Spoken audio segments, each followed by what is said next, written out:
જ્ઞાન સહાયકના વિરોધમાં શરૂ થયેલી દાંડી યાત્રાનો આજે 7મો દિવસ છે અને આપણી જોડે ઉપસ્થિત છે એ વિદ્યાર્થીની જેઓને ગાંધીનગરમાં શિક્ષક દિનના દિવસે ઢસાડવામાં આવ્યા હતા અને જે આ વિરોધ છે તેનો આઇકોનિક ચહેરો બન્યા હતા। આપણે ડાયરેક્ટ તેમની સાથે વાત કરીશું। નેહાબેન, આજે 7મો દિવસ છે, શામળાજી ખાતે આ રેલી આવી પહોંચી છે, શું કહેશો? सर, अब हम आगे पहुंच रहे हैं, साबरमती आश्रम की ओर अब आगे बढ़ रहे हैं। हमें हमारे अंदर उतना ही उत्साह है जितना पहले दिन था सर। और ये दांडी हमें जो करना पड़ा सर, आप जैसा जान सकते हैं कि हमारी बुनियाद के लिए हम कर रहे हैं।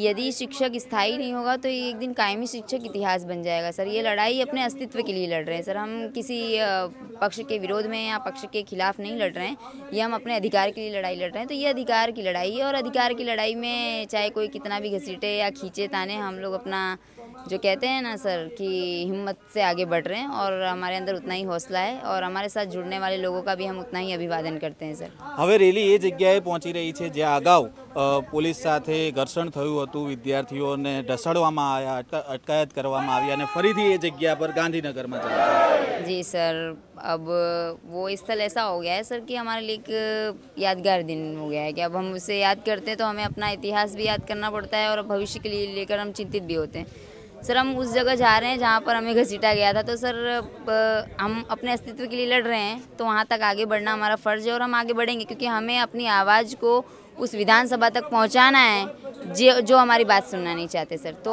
एक ही रास्ता है, विधानसभा के क्षेत्र में हम जा रहे हैं और वहाँ पर अपनी आवाज़ रखेंगे।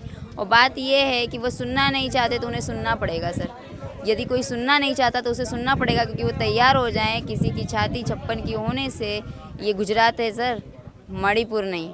जो आप हमारी आवाज़ को दबा देंगे या इंटरनेट संपर्क आप बंद कर देंगे, आपने अपनी जो भी बात रखी है वो रखी है, हमें कोई फ़र्क नहीं पड़ता क्योंकि हम यदि श्रृंखला बनाएंगे, एक एक टेट पास उम्मीदवार हाथ पकड़कर अगर श्रृंखला बनाएगा तो बनासकांठा से नवसारी वलसाड़ तक और कच्छ से लेकर दाहोद तक आप कोई इंची टेप लेकर हमारा सीना नहीं नाप पाएंगे। इतना बड़ा हमारा सीना है सर।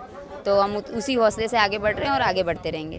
સત્યાગ્રહ છાવણી ખાતે મહાસંમેલનનું કાર્યક્રમ છે તે આવતીકાલે છે, જ્યાં અગાઉમાં પણ ઘણા બધા આંદોલનો સમેટાઈ ગયા, ક્યાંક ને ક્યાંક સરકારે પણ સાંભળી લીધો એવો ભૂતકાળ રહ્યો છે। सर वो अपना काम कर रहे हैं सर, हमें अपना काम करना है। वो चाहे समेटना चाहे, पर हम मुट्ठी भर लोग तो हैं नहीं सर, और ना हम पैसे देकर बुलाई गई भीड़ है। हम अधिकार मांगने निकले हैं तो वो किसे भी समेटना चाहें, हमें समेट नहीं सकते सर क्योंकि हम शिक्षक हैं और शिक्षक भविष्य निर्माण करता है सर। हम गांधी के मार्ग पे चल रहे हैं, वो आंधी हैं सर। हम विध्वंस की नहीं, हम निर्माण की बात करते हैं क्योंकि हम शिक्षक हैं और भविष्य का निर्माण हमारे हाथ में। आप हमें समेट रहे हैं, इसका मतलब है आप अपने भविष्य को समेट रहे हैं सर। हम चुनौती हैं आपके लिए, आप हमें समेटेंगे, एक दिन आप मुट्ठी भर हो जाएंगे और चुल्लू भर बन जाएंगे। तो इसी हौसले के साथ हम आगे बढ़ेंगे, उनको सरकार को जो भी करना है करें। જે જગ્યાએ જાઓ છો ત્યાંથી વિધાનસભા પણ નજીક છે। जी सर, वही तो हम आपको कह रहे हैं कि हमें विधानसभा में जो बहरे लोग बैठे हैं उनके कान के पर्दों को जरा टटोलना है कि आप हमें सुन भी रहे हैं कि नहीं, क्योंकि भविष्य में यदि आप हमें नहीं सुन रहे तो भविष्य में हम भी आपको सुनने वाले नहीं हैं।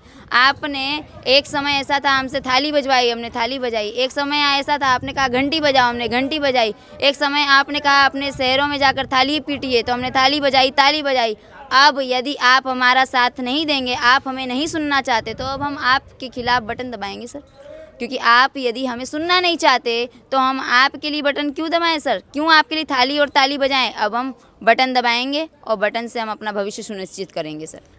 गई काले जेम फिक्स पेનું જે આખું જાહેરાત કરવામાં આવી, લોકો એને કહે છે કે ટુકડો ફેંકવામાં આવ્યો। આજે શિક્ષણને લઈને બેઠક છે, શું તમને એવો કોઈ ટુકડો ફેંકવામાં આવે તો એક્સેપ્ટ છે? सर कायमी भर्ती ही हमारी मांग है, उसके अलावा कोई भी टुकड़ा फेंकें तो हम टुकड़े वाले नहीं है सर। हम गुजरात हैं, जिसने गांधी ने जब अंग्रेज़ों को भगा दिया तो उसी गुजरात की संतान है सर। हम टुकड़ों पर पलने वाले संतान नहीं है। हम कोई विश्व बैंक से भीख मांगने नहीं जा रहे हैं सर, हम अपना अधिकार मांगने जा रहे हैं। टुकड़े में चलने वाला नहीं है सर ये सब। और टुकड़ों में जीना होता तो हम जी लिए होते। गरीब बच्चे आज कहाँ पर भटक रहे हैं सर। एक ऐसा व्यक्ति आज 10वीं कक्षा के बच्चों का भविष्य निश्चित कर रहा है। 10वीं कक्षा के पेपर में हेतु लक्षी प्रश्न कितने पूछे जाएंगे और वर्णनात्मक प्रश्न कितने पूछे जाएंगे, ये व्यक्ति कौन निश्चित कर रहा है सर। यदि बात कभी कभी हमारी पहुंचती तो उसे राजनीति में ला देते हैं। अरे राजनीति में राजनीतिक नेताएं निश्चित करेंगे कि शिक्षण में कितने प्रश्न कैसे होने चाहिए। क्या आप गुजरात के बच्चों को रट्टू तोता बनाना चाहते हैं? हेतु लक्षी प्रश्न लाकर मैं कहना चाहती हूँ, किसने निश्चित किया? ये किसी नेता ने निश्चित किया कि हेतु लक्षी प्रश्न कितने होने चाहिए। क्यों सर? ये क्यों आवश्यकता पड़ रही? क्योंकि अभ्यासक्रम पूरे नहीं हो रहे सर। शिक्षक विद्यार्थियों को समय नहीं दे पा रहा है। इनके कितने अनचाहे कार्यों में शिक्षकों को घसीटा जा रहा है सर। ज़बरदस्ती इनकी रैलियों में बुलाया जाता है। कभी बोलते हैं तीड़ भगाना है, कभी बोलते हैं तिरंगा बेचने जाना है, कभी बोलते हैं राशन कार्ड की दुकान पे खड़े हो जाओ वो कूपन बांटने के लिए, कभी बोलते हैं जनगणना में चले जाओ, कभी BLO की ड्यूटी में लगा देते हैं। सरकारी शिक्षकों को सर ये समय नहीं देते पढ़ाने के लिए, इसलिए सरकारी संस्थाएं इतनी खड्डे में जा रही हैं सर। आप ये विचार कीजिए कि जिस शिक्षक को वर्ग खंड में होना चाहिए वो आज सड़क पर है सर। 6 वर्ष से जब एग्ज़ाम नहीं ली गई है सर, तो जाहिर सी बात है ना कि शिक्षकों की भर्ती कैसी हुई होगी। 6 वर्ष में आपने वैकल्पिक अवस्थाओं के बारे में नहीं सोचा। अब आप वैकल्पिक अवस्था क्यों सोच रहे हैं सर? मैं बताना चाहती हूँ ये वैकल्पिक अवस्था क्यों लाना चाहते हैं, क्योंकि चुनाव आ रहा है। इनके जो मतदान यादी में कार्य कौन करेगा सर, इसलिए इनको वैकल्पिक अवस्थाएं सूझ रही हैं। बाकी इनको किसी विकल्प की जरूरत नहीं है। तो चाहते हैं शिक्षण जैसे चल रहा है वैसे चलने दो। कितनी स्कूलें सर, हम जिन जिन जिलों में गए वहाँ पर सरकारी संस्थाएं बंजर बन गई हैं सर। जो सरकारी संस्थान होती हैं चाहे कैसी भी हो सर, वो जीवित बच्चों की मुस्कान से रहती हैं, किसी कार्यकर्ता के भाषण से नहीं सर। बच्चे होंगे स्कूल में तो शिक्षक होगा तो बच्चे होंगे, पर लेकिन शिक्षक को ही स्कूल में नहीं भेजा जा रहा है तो विद्यार्थी कैसे आएंगे सर? मैं आपको एक जानकारी देना चाहती हूँ। मेरे संज्ञान में एक ऐसी स्कूल आई है कि इसी महीने में 60 विद्यार्थियों को LC देने वाला एक आचार्य खूब चिंतित हुआ कि एक महीने में 60 LC देनी पड़ रही। क्यों सर? क्योंकि शालाओं में शिक्षक नहीं है सर। प्रश्न ये है, आप क्यों वैकल्पिक अवस्था ला रहे हैं जब आपके पास योग्यतापूर्ण शिक्षक हैं सर? आप क्यों ऐसा कर रहे हैं? मैं कह रही हूँ क्यों सर? क्योंकि आपके बच्चे सरकारी शालाओं में नहीं पढ़ते, इसलिए आप इस फैसले पर चूक रहे हैं। यहाँ पर आपकी खामी है और लोग इस मुद्दे को भी नहीं दिखाना चाहते हैं सर। कितने लोग हैं, जब मैं इस तरीके से बात करती हूँ तो मुझे पूछते हैं, मीडिया के कर्मी ने, एक बड़े चैनल ने मुझसे पूछा कि आप निडर हैं? मतलब कि सर इस देश में पत्रकारों को भी डर लगता है। मतलब कि यदि हक की बात की जाए तो आप मुझसे ये पूछेंगे कि आप इतने निडर हैं?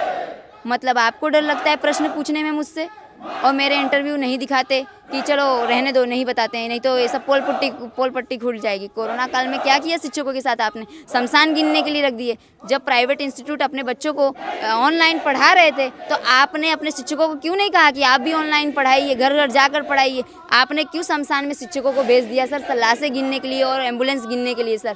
शिक्षण संस्थाओं का हनन हो रहा है सर। एक दिन सरकारी संस्थाएं बचेंगी नहीं, वो ज़मीन किसी प्राइवेट इंस्टीट्यूट को बेच दी जाएगी। वहाँ पे मॉल खुलेंगे, वहाँ पे डिस्को डांस होगा सर।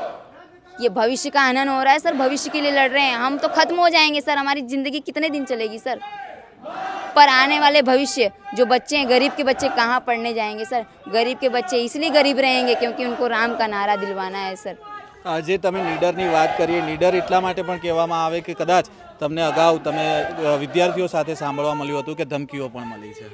जी सर, अब धमकी से तो हम डरते नहीं हैं सर। धमकी मेरे मित्र को मेरे सामने दी गई थी, क्योंकि मैं डिबेट जो होता है उसमें डिबेट में जब तक मैं चैनल पर सामने बोलती हूँ उसके बाद किसी भी प्रवक्ता से बात नहीं करती, क्योंकि जब उनको जवाब देना ही नहीं है तो उनसे बहस करने से कोई फ़ायदा नहीं। पर मेरे साथ जो मेरे मित्र थे उनको दी गई थी, मेरे सामने ही धमकी दी गई थी, तो मैंने अनदेखा कर दिया। हमने कहा कि हमें बात नहीं करनी है। તેમણે કીધું અમે લોકોને કે તમે જોઈ લઈશું, તો અમે કીધા સાહેબ તમે જોઈને અમને શું મળશે? તમે અમને જોઈ લો, અમે ભવિષ્ય નિર્માતા છીએ, તમારું કલ્યાણ થઈ જશે। એ જોઈ લઈશું આપણે પણ। તો આ હતા જે વિદ્યાર્થી, તેમને સરકાર સામે હજી પણ એટલો જ આક્રોશ છે। તેઓ ગાંધીનગર પહોંચવાના છે। અગાઉ પણ આ જ વિદ્યાર્થીઓ હતા જેમને રોડ પર ઘસાડવામાં આવ્યા હતા, તેમની અટકાયત કરવામાં આવી હતી અને હવે આવતીકાલે ફરીથી તેઓ ગાંધીનગર પહોંચવાના છે। ત્યારે હવે જોવાનું રહ્યું કે ગાંધીનગરમાં કઈ પ્રકારના દ્રશ્યો સર્જાય છે। જ્ઞાન સહાયકના જે વિરોધ ચાલી રહ્યો છે, જે યાત્રા ચાલી રહી છે, તેની પળપળની અપડેટ અમે તમને નવજીવન ન્યૂઝ પર બતાવતા રહીશું। ત્યાં સુધી તમે નવજીવન સાથે જોડાયેલા રહો। વૈષ્ણવજન તો તેને કહીએ જે પીડ પરાઈ।